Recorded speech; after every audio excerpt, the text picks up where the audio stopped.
ओम शांति। आज 20 नवंबर 2025। आज की साकार मुरली रंगीन बड़े बड़े अक्षरों में पढ़ें, सुने और मंथन करें। हम प्रतिदिन प्रातः 4 बजे, 6 बजे, शाम को 4 बजे, 8 बजे मुरली मंथन करते हैं। आप भी इस मुरली मंथन में साथी व सहयोगी बन सकते हैं, जिसके लिए इसी वीडियो के डिस्क्रिप्शन बॉक्स में गूगल मीट का लिंक दिया हुआ है, जिस लिंक के द्वारा आप जुड़ सकते हैं। चारों टाइम रोजाना एक ही लिंक रहता है। यदि आपको लिंक नहीं मिल रहा है तो आप सामने इसी वीडियो में जो आप देख रहे हो, नीचे चलती हुई लाइन में व्हाट्सएप नंबर दिखाई दे रहा है, उस पर मैसेज करके आप लिंक मंगा सकते हैं, प्रश्न पूछ सकते हैं। आपका कोई सुझाव है तो वो सुझाव भी दे सकते हैं।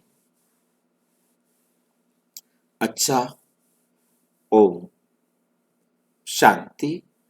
आज की साकार मुरली का सार। मीठा मीठा बाबा कहते, मीठे बच्चे बाप आए हैं तुम बच्चों को शांति और सुख का वर्षा देने। शांति और सुख का वर्षा देने। तुम्हारा स्वधर्म ही शांत है। तुम्हारा अपना स्वधर्म ही क्या है? शांत। इसलिए तुम शांति के लिए भटकते हो। बाबा क्या करने आए हैं? बाप आए हैं तुम बच्चों को शांति और सुख का वर्षा देने। आज सारी दुनिया के अंदर शांति और सुख का ही अभाव है। जिसका अभाव है वही बाबा हमें देने आए हैं। तुम्हारा स्वधर्म ही शांति है।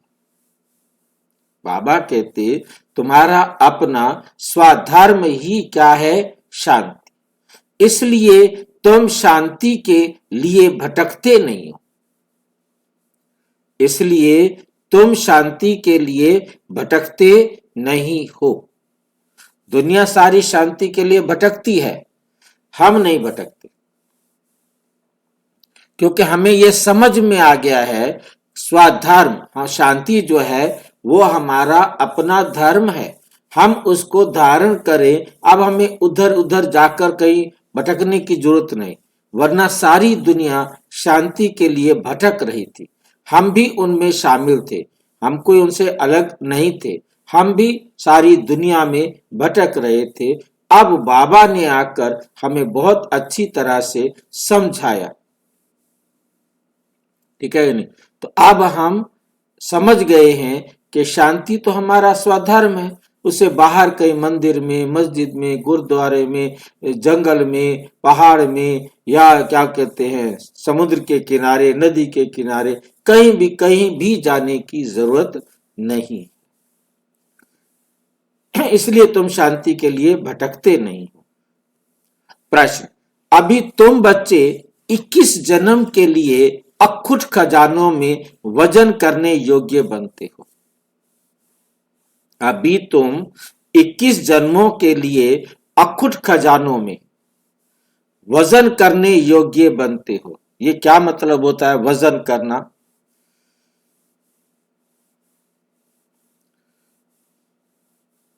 अखुट खजानों में, ऐसे खजाने जो कभी खुट नहीं सकते। कितना भी आप उसको भरना चाहो, अपने में भरने योग्य बन सकते हो। ये डिपेंड करता है आपके ऊपर।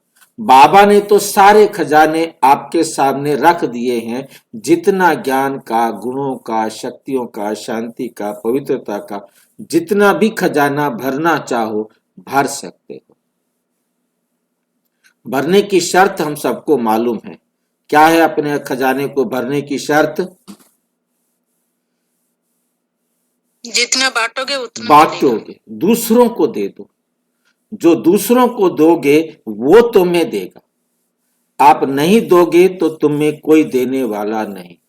देने से तुम देवता बनते हो, नहीं देंगे तो देवता नहीं बनेंगे। जितना ज्यादा आत्माओं को देंगे उतना बड़े देवता बनेंगे, उतना बड़ा खजाना आपका होगा।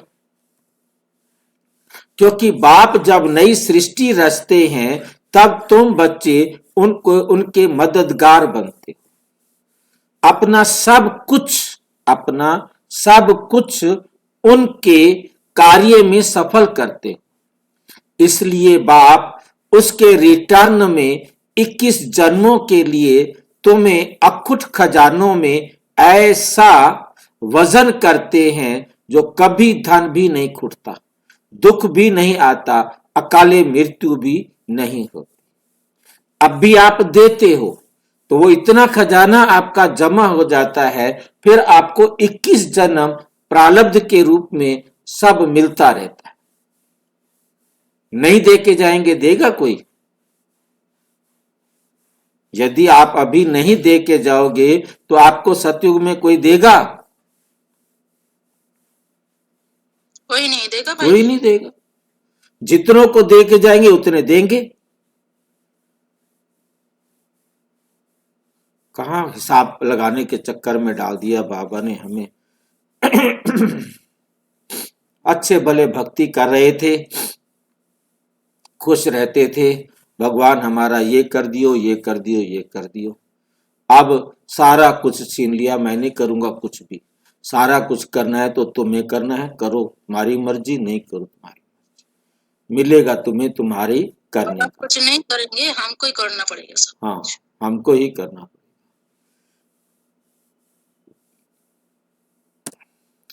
गीत।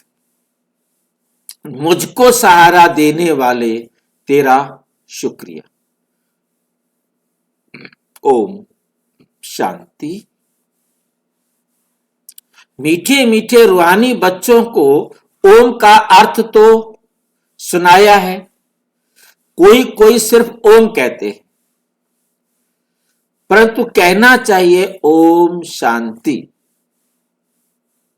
सिर्फ ओम का अर्थ निकलता है ओम आत्मा। ओम का अर्थ क्या निकलता है? आत्मा। ओम शांति का अर्थ है मैं आत्मा शांत स्वरूप हूं। खाली ओम बोलेंगे तो अहम आत्मा। ओम का अर्थ क्या हो गया? अहम आत्मा, मैं आत्मा हूं। अब शांति लगने से क्या हो जाता है? मैं आत्मा शांत स्वरूप हूं। हम आत्मा हैं, यह हमारा शरीर है। पहले है आत्मा, पीछे है शरीर। आत्मा शांत स्वरूप है, उनका निवास स्थान है शांति धाम। बाप कोई जंगल में जाने, बाबा कोई जंगल में जाने से, बाकी जो है हम कोई जंगल में जाएं सोचे कि हमें वहां सच्ची शांति मिले, नहीं मिलती। जंगल में जाने से कोई भी सच्ची शांति नहीं मिलती है।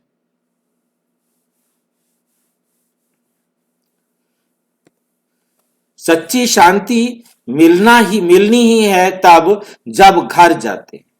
सच्ची शांति मिलती ही तब है जब हम घर जाते हैं। दूसरा, शांति चाहते हैं जहां अशांति है। शांति कहां चाहते हैं? जहां अशांति होती है। जहां पहले से ही शांति हो वो शांति क्यों चाहेगा?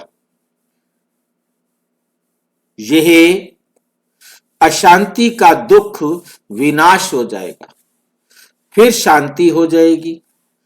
तुम बच्चों को शांति का वर्षा मिल जाएगा।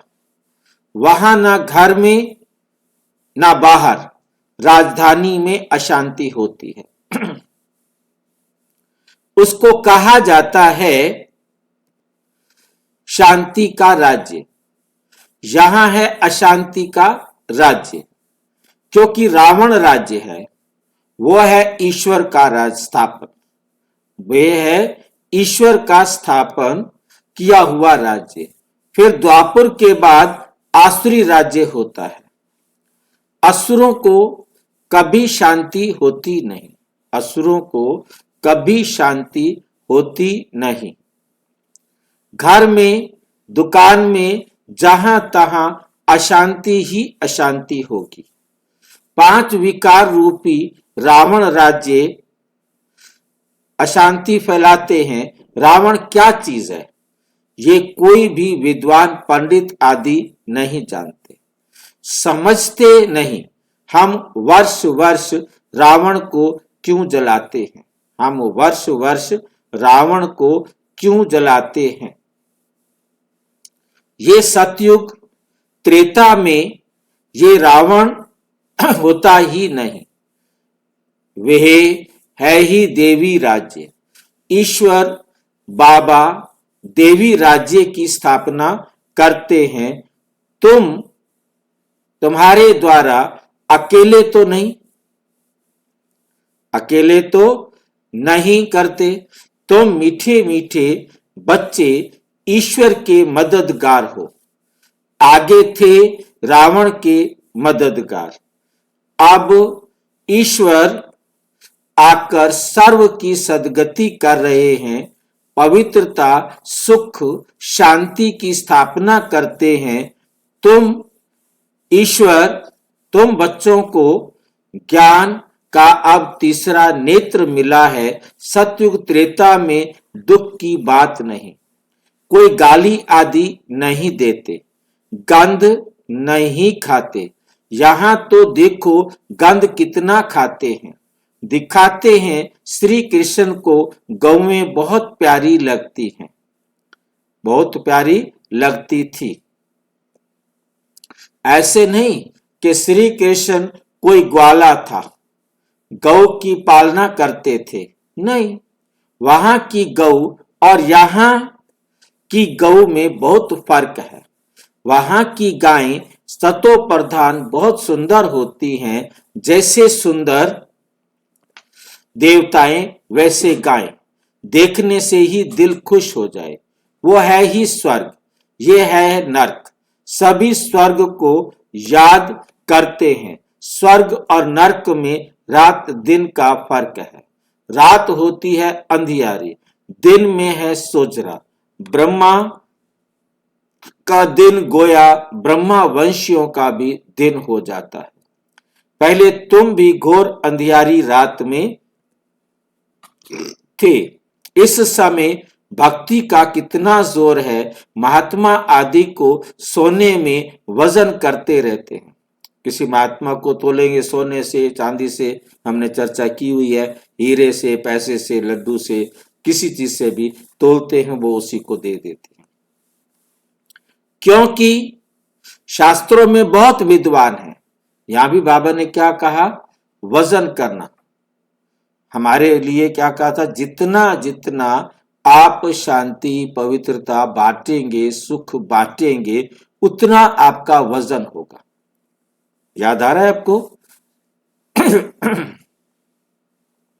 वो फिर आपको अगले 21 जन्मों में मिलता रहेगा। जितना अब देंगे वो आपको 21 जन्मों में मिलता रहेगा। तो यहां पर क्या होता है कि जो किसी भी मतलब नेता को इलेक्शन में खड़ा होता है या किसी धर्म गुरु को, आचार्य को, कोई भी, उसको तोलते हैं, तोल करके उसको दे देते हैं। वो किस लिए देते हैं? ताकि उनके द्वारा फिर उनको मिलेगा या उनको मिला है। तो वो अपना एक प्रकार का आभार अभिव्यक्त करते हैं, जैसे आपने किसी को दिया और वो आपको देगा। तो जितना ज्ञान का, जितना पवित्रता का, जितना शांति का, जितना गुणों का आप करेंगे दान, तो उतना आपका वजन बढ़ जाएगा। वो वजन आपको अगले जन्मों में मिलेगा। उन्हों का प्रभाव इतना क्यों है, ये भी बाबा ने समझाया है। क्यों है उनका प्रभाव, बाबा ने क्या समझाया है? झाड़ में नए नए पत्ते निकलते हैं तो सतो प्रधान है, ऊपर से नई आत्मा आएगी तो जरूर उनका प्रभाव होगा ना, अल्पकाल के लिए, थोड़े समय के लिए। सोने या हीरे में वजन करते हैं, परंतु ये तो सब खलास हो जाने हैं, चाहे वो सोना हो चाहे हीरे हो, वो सब यही रहने हैं। मनुष्य के पास कितने लाखों के मकान हैं, समझते हैं हम तो बहुत साहूकार हैं। तुम बच्चे जानते हो ये साहूकारी बाकी थोड़े समय के लिए है, ये सब मिट्टी में मिल जाएंगे। किनकी दबी रही धूल में किनकी राजा खाए, किन्हीं की चोर लूट ले जाए, किसी की आग जलाए। सफली उसी की होगी जो ईश्वर के नाम लगाए। किनकी दबी रही धूल में, बाप स्वर्ग की स्थापना करते हैं, उसमें जो लगाते हैं उन्हों को 21 जन्मों के लिए हीरे जवाहरात के महल मिलेंगे।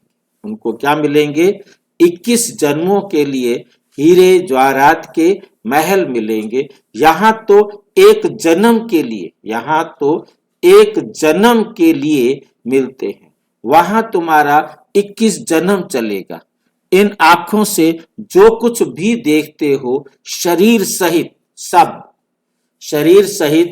सब का सब क्या होने वाला है? भस्म हो जाना है।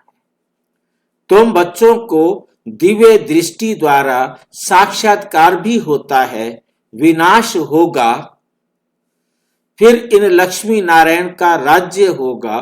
तुम जानते हो हम अपना राज्य भाग्य फिर से स्थापन कर रहे हैं। 21 पीढ़ी राज्य किया, फिर रावण का राज्य चला। अब फिर बाप आया है, भक्ति मार्ग में सब बाप को ही याद करते हैं। गायन भी है, दुख में सिमरन सब करे, सुख में करे ना कोई। बाप सुख का वर्षा देते हैं, फिर याद करने की दरकार नहीं रहती। तो माता पिता अब ये तो माँ बाप होंगे अपने बच्चों के, ये है पारलौकिक परमात्मा पिता की बात। अभी तुम ये लक्ष्मी नारायण बनने के लिए पढ़ते हो, स्कूल में बच्चे अच्छा पास होते हैं तो फिर टीचर को इनाम देते हैं। अब तुम उनको क्या इनाम देंगे? तुम तो उनको अपना बच्चा बना लेते हो, जादूगरी से दिखलाते हैं। श्री कृष्ण के मुख में मां ने देखा मक्खन का गोला। अब श्री कृष्ण ने तो जन्म लिया सतयुग में, वे तो मक्खन आदि नहीं खाएंगे। बस मक्खन ही नहीं खाएगा सतयुग में, क्या बात है? क्या खाता होगा फिर? वो तो है विश्व का मालिक। तो यह किस समय की बात है? ये अभी संगम की बात है। तुम जानते हो हम ये शरीर छोड़ बच्चा बन बनेंगे, विश्व का मालिक बनेंगे। दोनों क्रिश्चियन आपस में लड़ते हैं, क्रिश्चियन दो हैं क्या?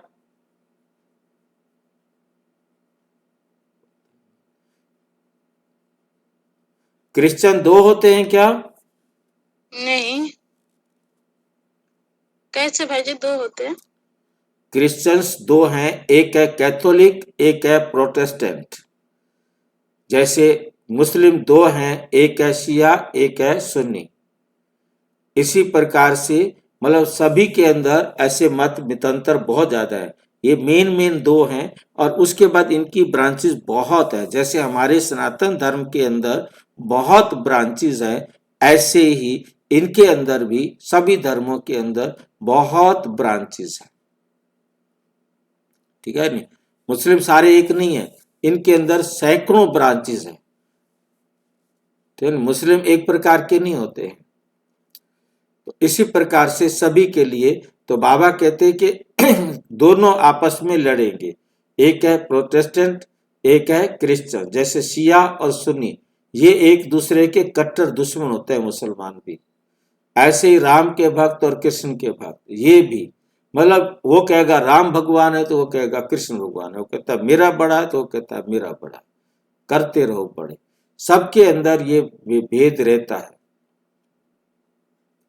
दोनों क्रिश्चियन आपस में लड़ते हैं और मक्खन मिलता है तुम बच्चों को, राजाई मिलती है ना। जैसे वो लोग भारत को लड़ाकर मक्खन खुद खा लेते हैं, खा गए। क्रिश्चियन की राजधानी पौने हिस्से में थी, धरती के ऊपर 3/4 हिस्से में अंग्रेजों का राज्य था। और जो अब इंग्लैंड, जो अंग्रेज पूरे भारत पर राज्य करते थे, वो आज जो है हमारे एक प्रांत के बराबर है। हमारे कितने प्रांत, वो इनका एक ही प्रांत, मतलब इतना छोटा सा होते हुए पूरे वर्ल्ड पर उन्होंने क्या किया, शासन किया। आज वो खुद इन्हीं मुसलमानों के अधीन होते जा रहे हैं।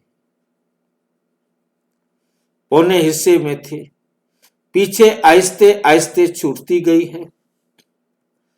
सारे विश्व पर सिवाय तुम्हारे कोई राज्य कर ना सके, सारे विश्व पर सिवाय तुम्हारे कोई राज्य कर ना सके।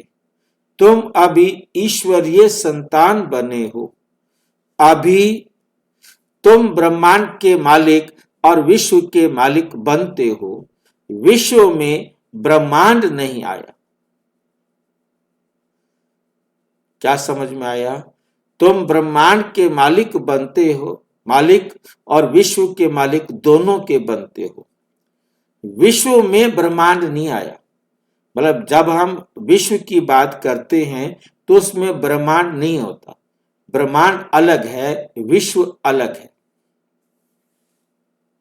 विश्व तो केवल इस पृथ्वी पर रहने वाला जीवन, और ब्रह्मांड का मतलब है सारा का सारा, जहां तक ये ग्रह उपग्रह सारे हैं। और इसको यदि हम कहें कि कहां तक होंगे, कहां तक होंगे, उसके बाद कोई दीवार आएगी क्या?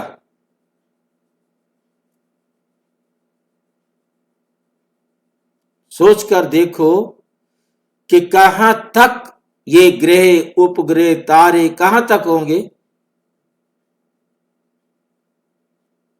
ब्रह्मांड के अंदर होंगे। नहीं, ब्रह्मांड कहां तक होगा, थोड़ा सा बैठकर सोचो। सूरज देखो कितनी दूर है, और उससे भी बड़े बड़े तारे कितना दूर हैं, जिनका प्रकाश हमारे तक पहुंचने में सालों लग जाते हैं, युगों लग जाते हैं। और कई तो ऐसे हैं जिनका प्रकाश हमारे तक पहुंच ही नहीं पाता, जिनको हम देख ही नहीं पाते हैं।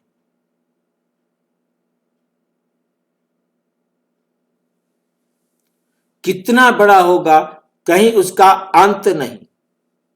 जब उसका अंत नहीं तो कहीं तक भी कर अरबों खरबों खरबों खरबों, जितना दूर होता जाएगा उतना बड़ा होता जाएगा।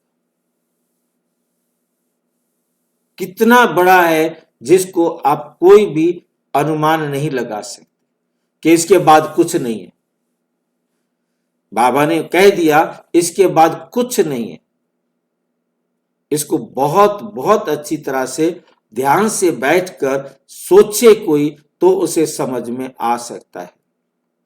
बहुत अच्छी तरह से इस विषय पर बात करें कि मैं यहां बैठा हूं, मेरे चारों तरफ कितनी दूर तक आकाश होगा,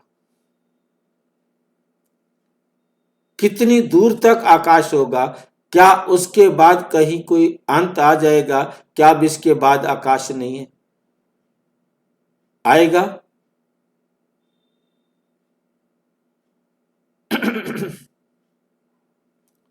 आकाश के अंत की कोई भी विधि जानने की नहीं।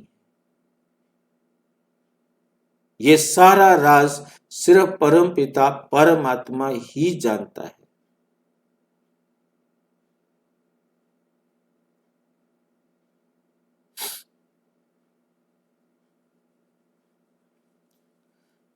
विश्व में ब्रह्मांड नहीं आया, सूक्ष्म वतन में भी राजाई नहीं।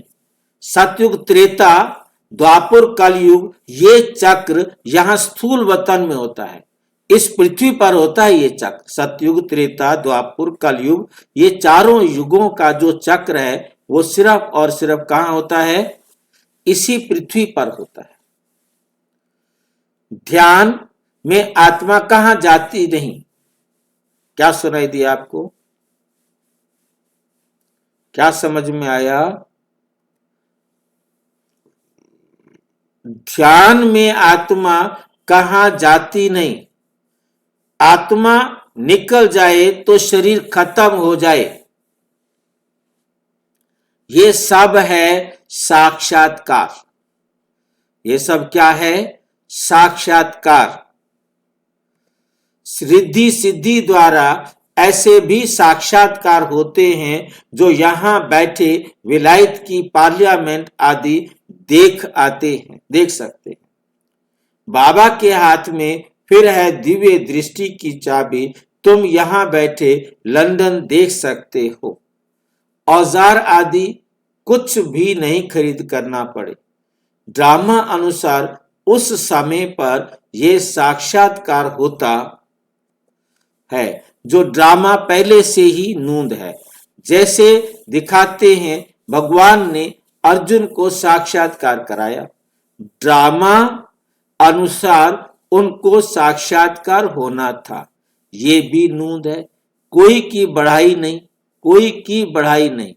ये सब ड्रामा अनुसार होता है। श्री कृष्ण विश्व का प्रिंस बनता है, गोया मक्खन मिलता है।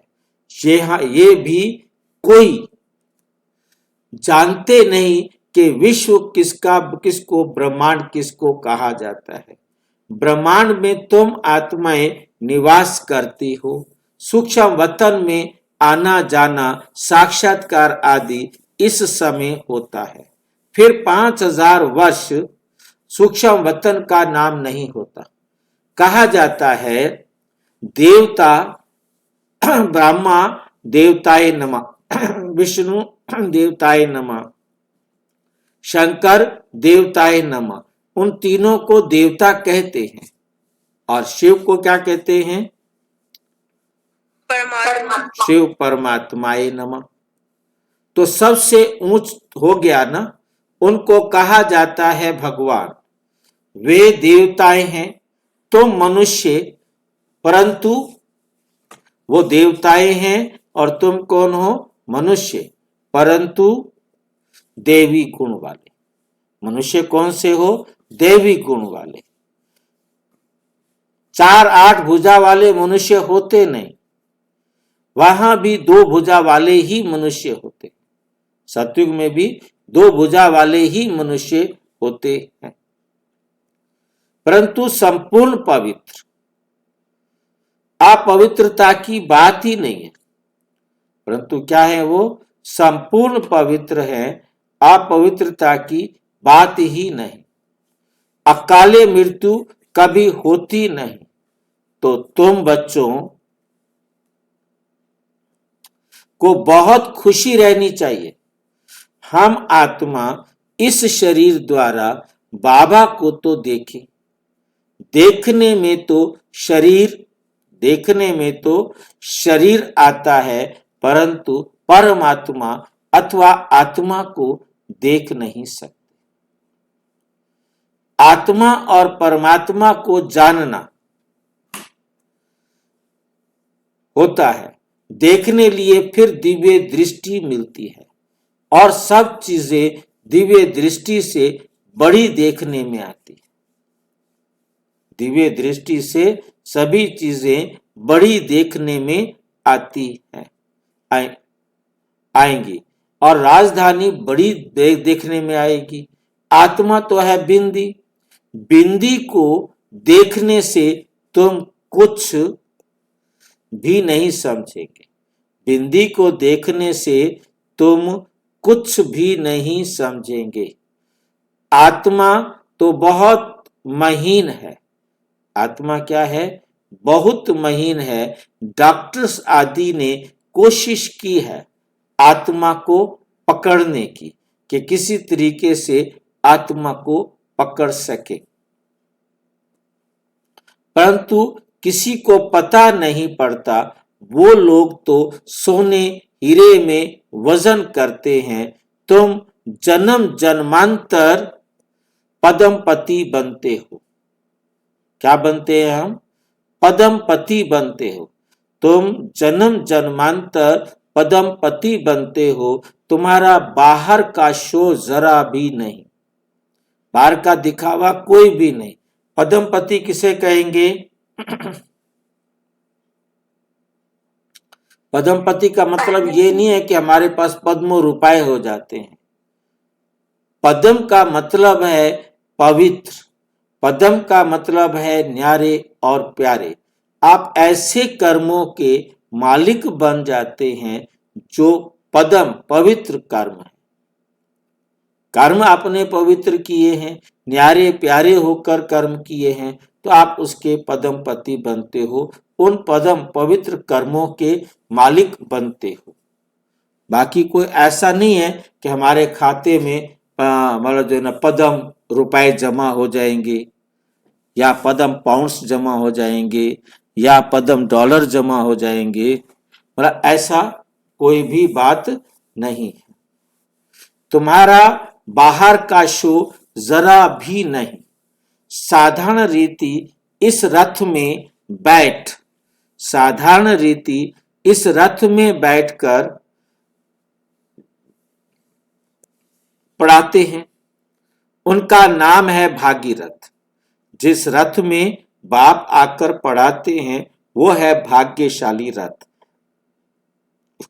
ये है पतित पुराना रथ, जिसमें बाप आकर ऊंच सर्विस करते हैं।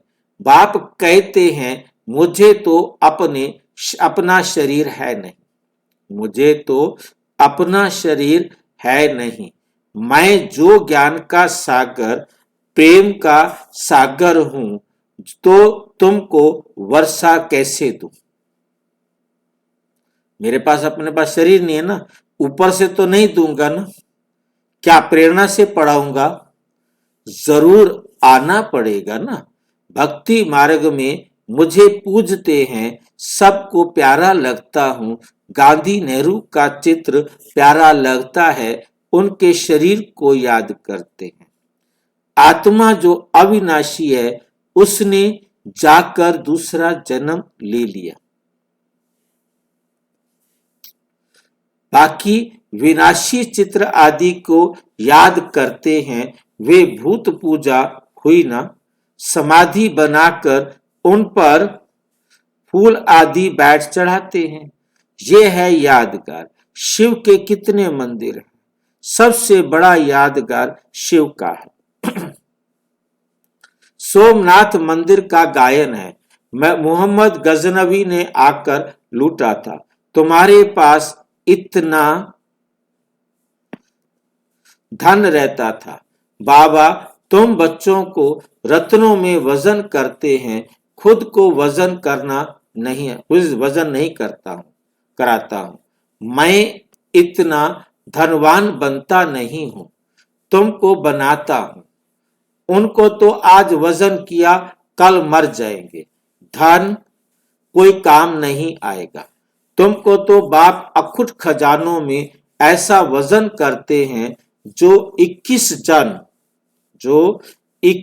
जन्म साथ रहेगा। अगर श्रीमत पर चलेंगे तो वहां दुख का नाम नहीं, कभी अकाले मृत्यु नहीं होती।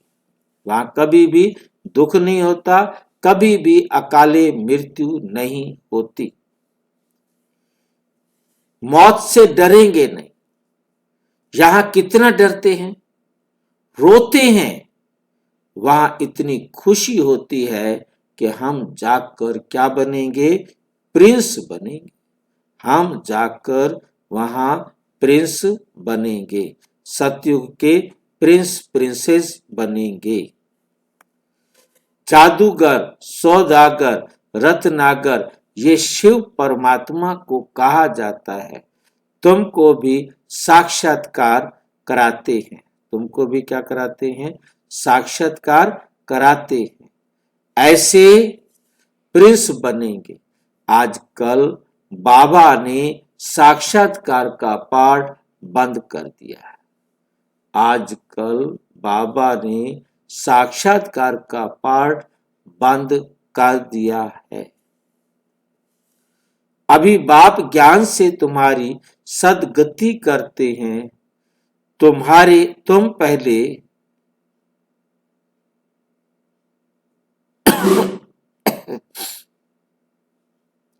तुम पहले जाएंगे सुख धाम, अभी तो है दुख धाम। तुम जानते हो आत्मा ही ज्ञान धारण करती है, इसलिए बाप कहते हैं अपने को आत्मा समझ मुझ एक बाप को याद करो। अच्छे आत्मा में ही अच्छे या बुरे संस्कार होते हैं। शरीर में हो तो शरीर के साथ संस्कार भस्म हो जाए। तुम कहते हो शिव बाबा हम आत्माएं पढ़ती हैं इस शरीर द्वारा। नई बात है ना? हम आत्माओं को शिव बाबा पढ़ाते हैं, ये तो पक्का पक्का याद करो। हम सब आत्माओं का वो बाप भी है, टीचर भी है। बाप खुद कहते हैं मुझे अपना शरीर नहीं है, मैं भी हूं आत्मा, परंतु मुझे परम आत्मा कहा जाता है। हाँ जी, क्या पूछना था?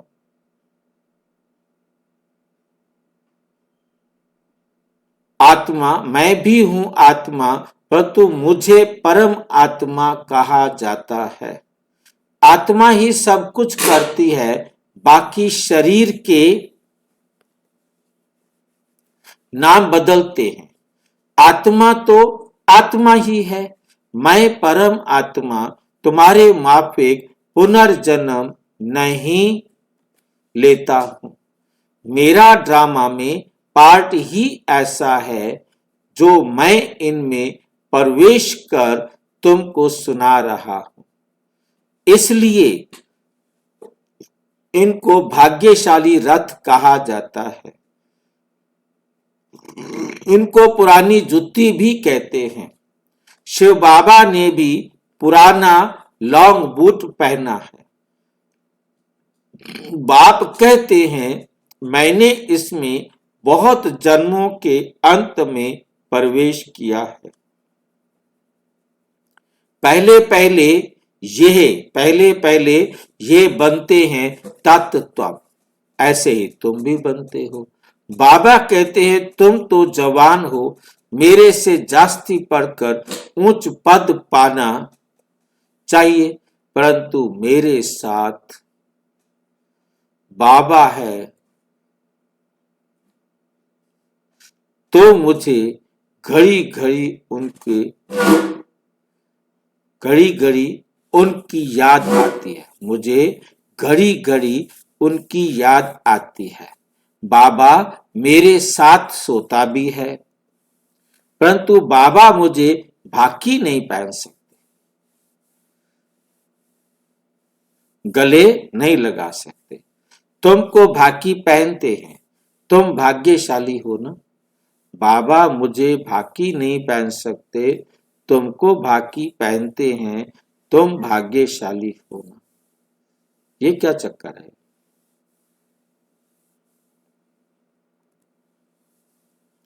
बाबा मेरे साथ सोता भी है, परंतु बाबा मुझे भाकी नहीं पहन सकते। तुमको भाकी पहनते हैं, तुम भाग्यशाली हो।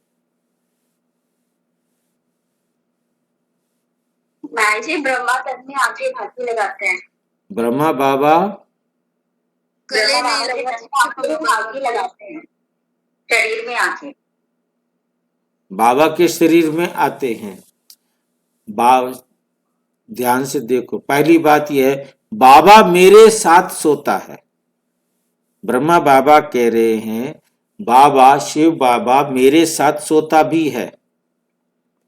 चलो ठीक है जी, परंतु बाबा मुझे भाकी नहीं पहन सकते, क्यों? बाबा का तन नहीं है ना। शिव बाबा का शरीर नहीं, इसलिए वो भाकी नहीं पहन सकता। ठीक है, अच्छा। भाई जी तुम भाकी पाना क्या है? गले लगाना, जैसे आप अपने बच्चे को गले लगाते हो।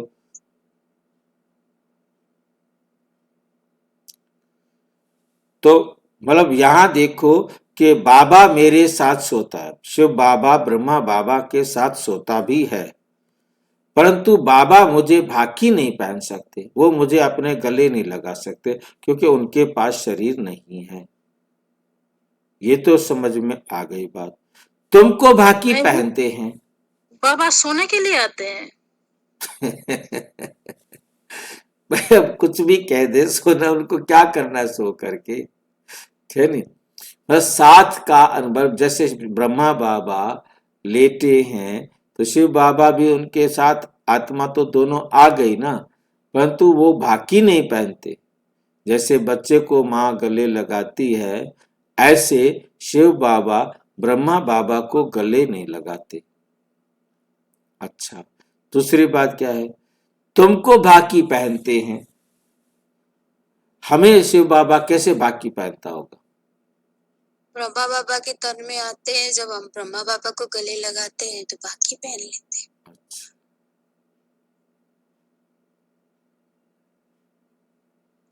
जिनको डाली होगी, हमें तो भाग्य डाली नहीं।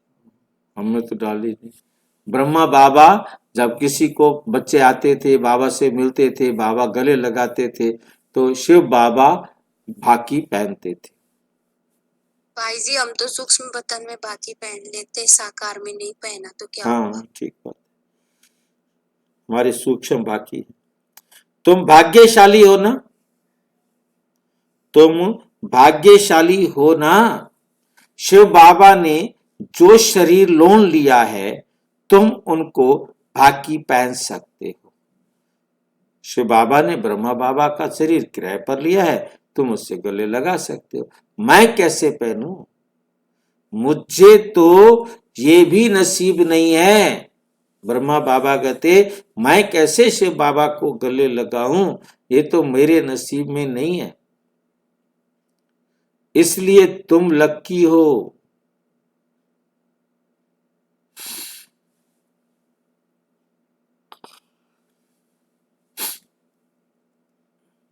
बच्चे हमेशा लक्की होते हैं। बाप पैसे बच्चों को दे देते हैं तो तुम लक्की सितारे ठहरे ना। शिव बाबा भी कहते हैं तुम मेरे से लक्की हो, तुमको पढ़ाकर विश्व का मालिक बनाता हूं। मैं थोड़े ही बनता हूं, तुम ब्रह्मांड के भी मालिक बनते हो। बाकी मेरे पास जास्ती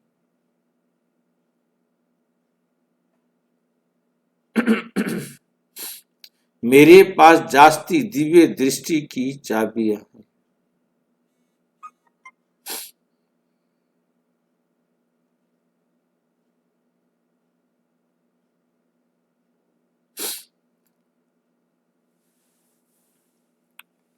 मैं ज्ञान का सागर हूं, शिव बाबा कहते तुमको भी मास्टर ज्ञान सागर बनाता हूं।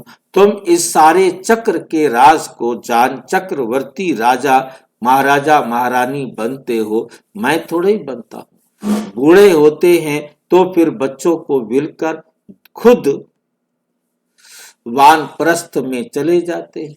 आगे ऐसे होता था, आजकल तो बच्चों में मोह जाकर पड़ता है। बच्चों में क्या पड़ता है? मोह जाकर पड़ता है। पारलौकिक बाप कहते हैं मैं इनमें प्रवेश कर तुम बच्चों को कांटे से फूल विश्व का मालिक बनाता हूं।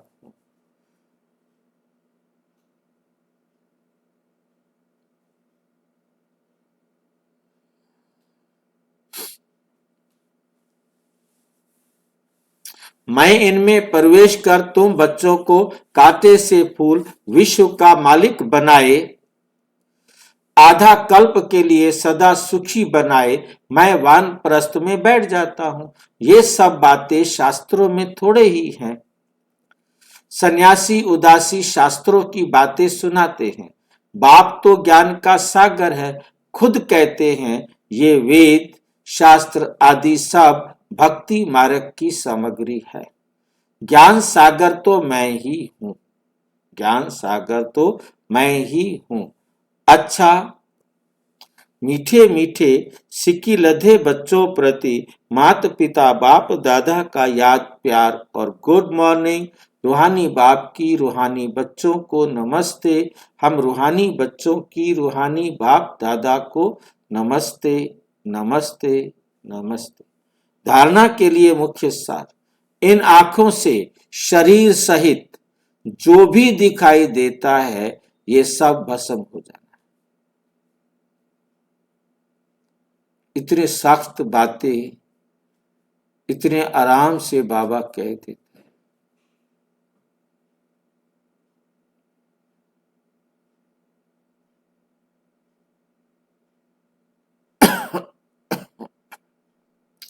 ये सब भस्म हो जाना है, इसलिए अपना इन आंखों से शरीर सहित जो भी दिखाई देता है सब भस्म हो जाना है, इसलिए अपना सब कुछ सफल करना है।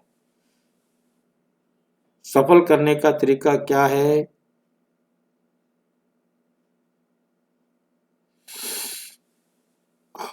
तन मन धन बाबा को समर्पण कर दो। सब कुछ बाबा को दे देना है। तुम जहां खर्च करना चाहो, जैसे खर्च करना चाहो, जैसे इसको यूज करना चाहो करो। बाप से पूरा वर्षा लेने के लिए पढ़ाई पढ़नी है। सदा अपने लक्ष्य की स्मृति, लक्ष्य को स्मृति में रख, भाग्य को स्मृति में रख, ब्रह्मांड व विश्व का मालिक बनना है।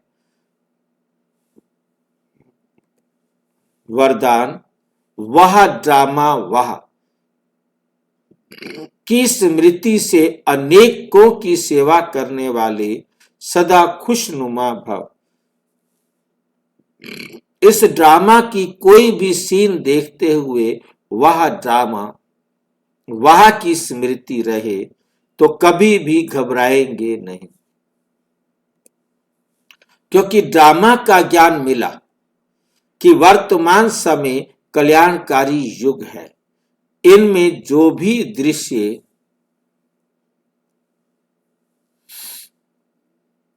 सामने आते हैं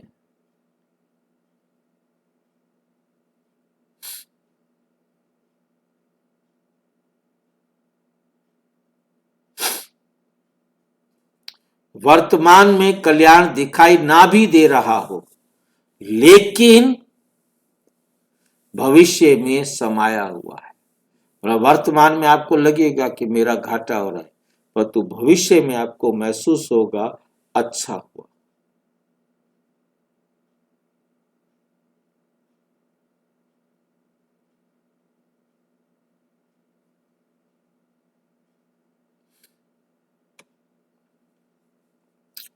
भविष्य में समाया हुआ है, कल्याण प्रत्यक्ष हो जाएगा। वे ड्रामा, फिर क्या कहेंगे, वह ड्रामा वह की स्मृति से सदा खुशनुमा रहेंगे। पुरुषार्थ में कभी भी उदासी नहीं आएगी। स्वतः ही आप द्वारा अनेकों की सेवा होती रहेगी, अनेकों की सेवा होती रहेगी। स्लोगन, शांति की शक्ति ही मनसा सेवा का सहज साधन है।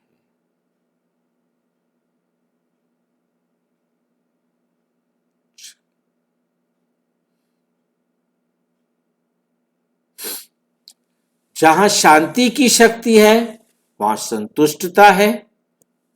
अव्यक्त इशारे, अशरीरी व विदेही स्थिति का अभ्यास बढ़ाओ।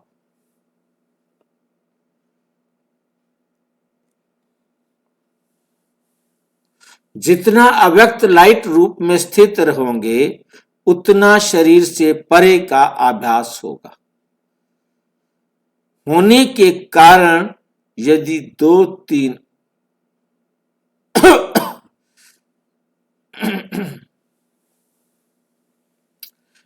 उतना शरीर से परे का अभ्यास होने के कारण यदि 2-4 मिनट भी अशरीरी बन जाएंगे तो मानो जैसे कि 4 घंटे का आराम कर लिया। ऐसा समय आएगा जो नींद की बजाय 4-5 मिनट अशरीरी बन जाएंगे और शरीर को आराम मिल जाएगा। लाइट स्वरूप की स्मृति को मजबूत करने से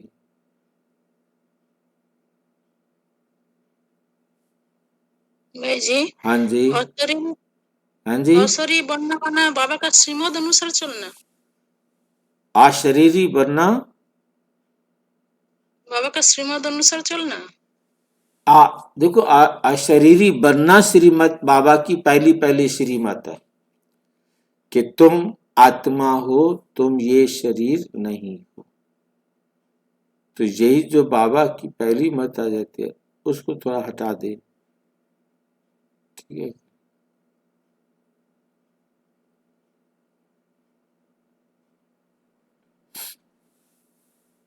लाइट स्वरूप की स्मृति को मजबूत करने से हिसाब किताब चुकतू करने में भी लाइट रूप हो जाएगी।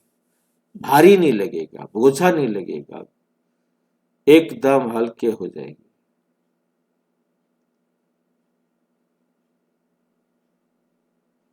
लाइट स्वरूप बनना माना अशरीरी बनना है। हल्का, हाँ, पतले हल्के हो जाना ना, रोज नहीं। लाइट रूप, हाँ, सूक्ष्म अति सूक्ष्म।